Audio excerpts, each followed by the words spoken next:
অনেক প্রতিকূলতার মধ্যে দিয়ে গেছে আপনার জীবনটা, সেই জন্য আপনাকে ধন্যবাদ। আমার দুইটা প্রশ্ন আপনার কাছে। আমার প্রথম প্রশ্নটা হলো যে বর্ষিয়ান নেতা রাজনীতিবিদ তুফাইল আহমেদ মারা গেছে, আপনাদের কোনো প্রতিক্রিয়াটা পাইলাম না।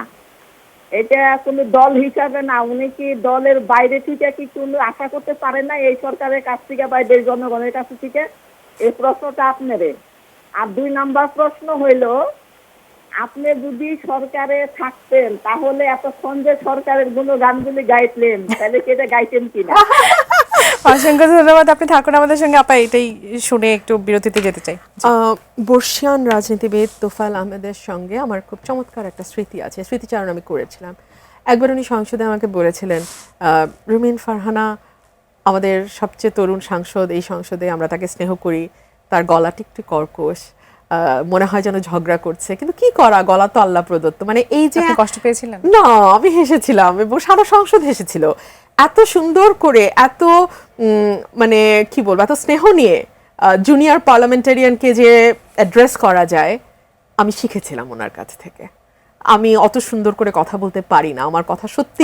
আমি দর্শকের মতো প্রশ্ন করতে চাই, এই যে প্র্যাকটিসটা তৈরি হলো, আমরা মতিয়া চৌধুরীর বেলায় দেখলাম, তোফায়েল আহমেদ তিনি ব্যক্তি হিসেবে কি করেছেন, তার বাইরে যদি চিন্তা করি একজন সংগঠক, মুক্তিযুদ্ধের সংগঠক, 69-এ তার অবদানের কথা, নিশ্চয়ই তার যে সম্মানটুকু পাওয়া দরকার ছিল সেটি কি রাষ্ট্র তাকে দিতে পারলো? একদম না, একদম না। এবং এগুলো না এক একটা ব্ল্যাক এক্সাম্পল ক্রিয়েট হয়ে যাচ্ছে, জানেন।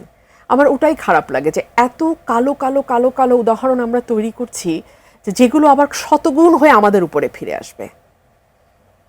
মানে কেউ কিন্তু নাথিং গোজ আননোটিসড অ্যান্ড আনপানিশড, এটা না ল অফ নেচার। আপনি যেই ধর্মেরই হন, যেই বিশ্বাসেরই হন, যেই মতেরই হন, এইটা সবসময় মাথায় রাখবেন যে নাথিং গোজ আননোটিসড অ্যান্ড আনপানিশড। সো আপনি যে ছোট ছোট অন্যায়টা করছেন না, একদিন সেটার একদম মানে অ্যাকুমুলেটেড ফর্মে সেটা আপনার উপরে ফিরে আসবে। আমি শুধু এইটুকুই বলবো। দলের মধ্যে থাকলে কি দলের এরকম মিষ্টি মিষ্টি আসলে না, আমি কনফিউজ, আমি না বলছি, আবার আমি কনফিউজ এই কারণে যে আমি তো 5ই আগস্ট অভ্যুত্থানের পরে দলে ছিলাম, তখন কি আমি দলের চাঁদাবাজির বিরুদ্ধে বলি নাই?